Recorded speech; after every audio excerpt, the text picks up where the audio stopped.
This is the third work I made from Nicola's Offcuts.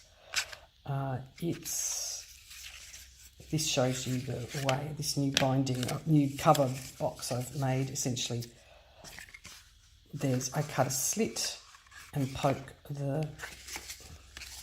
it through. I've embed the ribbon so it holds it closed. The book itself is a very, very simple concertina with pockets. And there it is. And then each one of those pockets, let me show you. Each of the pockets has a tiny little, these are the windows that were cut out of the carousel again. So they're just, each of those are cards. And it's just a dear little thing. Oh, let me get my fingers out of the way. It's a dear little thing.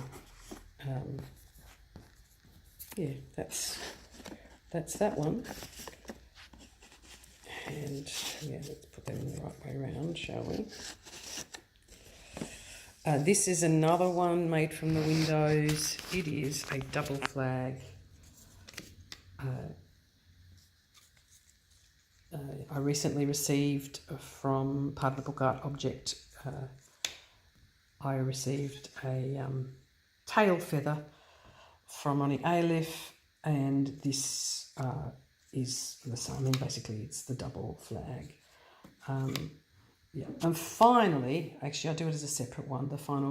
Actually there is somewhere else, another one. Anyway, I'm going to do that separately, but this one is a 10-year review of my life,